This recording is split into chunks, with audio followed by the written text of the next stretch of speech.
Welcome back. Today, we're diving into the latest developments surrounding Faraday Future, a company that's currently seeing a decline of 4.21%. There's a lot to unpack, so let's get into what's really happening and what isn't. Before we jump in, don't forget to smash that thumbs up button, and let's get started. Now, if you've been following my updates, you'll notice I haven't posted a video on Faraday Future for the past couple of days. The reason? The company has been unusually quiet. No news, no SEC filings, no press releases. It's been radio silence, which is concerning for a stock that's already surrounded by so many question marks.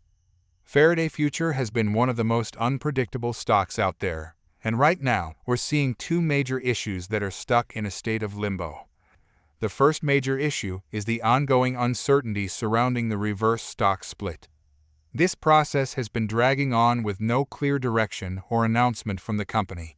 A few days ago, I mentioned the possibility of some news coming out, but so far, there's been nothing concrete about the reverse stock split.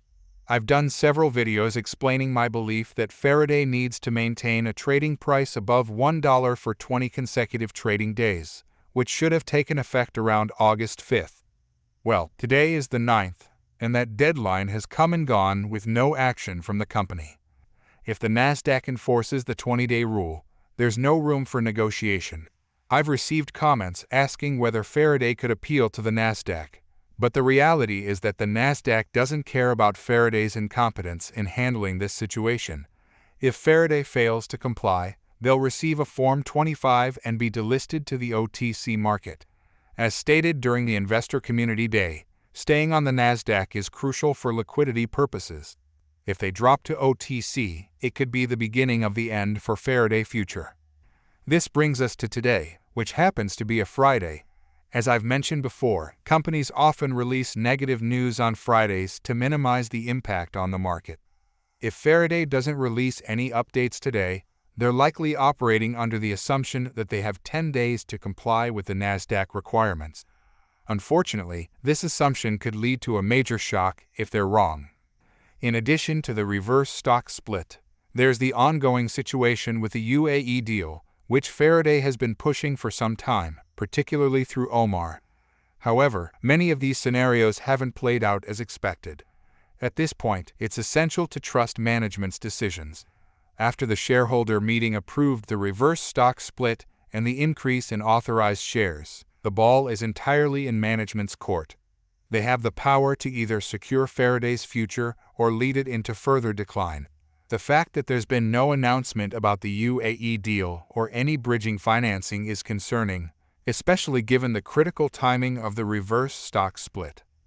For transparency's sake, I want to make it clear that I don't care whether you buy, sell, or hold Faraday Future stock. Let's talk about the latest electric vehicle EV statistics, which were just released yesterday. The data shows that EV sales in China have increased by 23% year-over-year, while sales in Europe have decreased by 5%, and in the United States, they're down by 3.8%. Faraday Future is in a tough spot, especially considering the contraction in the European and US markets.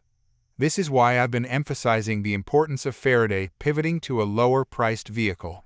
The reality is that consumers simply aren't interested in what Faraday is currently offering, and the fact that they had to push back the delivery date only adds to the negative image surrounding the company. At this point, there's very little positive news coming out of Faraday Future. I may be biased, having covered the company for over 2 years, but I've seen firsthand how management has repeatedly failed to deliver on their promises. I'm honestly surprised that they haven't faced legal action for some of the misleading information they've put out. As it stands, Faraday Future is in a precarious position, and there's a lot of uncertainty about what comes next. One of the most discussed topics right now is the role of short sellers in Faraday Future decline. However, it's important to understand that short sellers are not the only factor at play. While there are currently 280,000 shares being returned, which represents 8.16% of the free float, the real issue lies in the financial instruments Faraday is using. These debt instruments are far more damaging to the company's stock price than short selling ever could be. with 35.69 million shares being shorted and a utilization rate of 86.81%. It's clear that there's a significant amount of downward pressure on the stock. But the real danger comes from Faraday Financial Strategy, particularly the way they've handled their debt. Faraday initially claimed that they needed to raise the authorized share count to accommodate an investment from a UAE entity. However, I called this out as nonsense from the start. The real reason for the increased share count is related to the convertible notes Faraday has issued. The lower the stock price, the more shares need to be converted, which creates a vicious cycle that further drives down the stock price. If Faraday doesn't have enough authorized shares to meet their obligations, they could face severe penalties, potentially as high as $50,000 or more. This is why it's so crucial for the company to raise the authorized share count and avoid running out of shares to issue. If they fail to do so, they could find themselves in a very difficult situation with no easy way out. So, where does this leave us? What do you think Faraday Future will do next? Do you believe they'll go through with a reverse stock split next week? Or are they banking on a 10-day extension? And what about the UAE deal?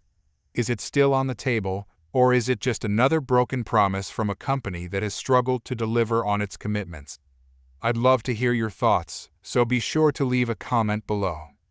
Please share your thoughts on this update in the comments, and don't forget to give this video a thumbs up and subscribe to the channel. Your support is greatly appreciated. Thanks for watching, and stay tuned for more updates.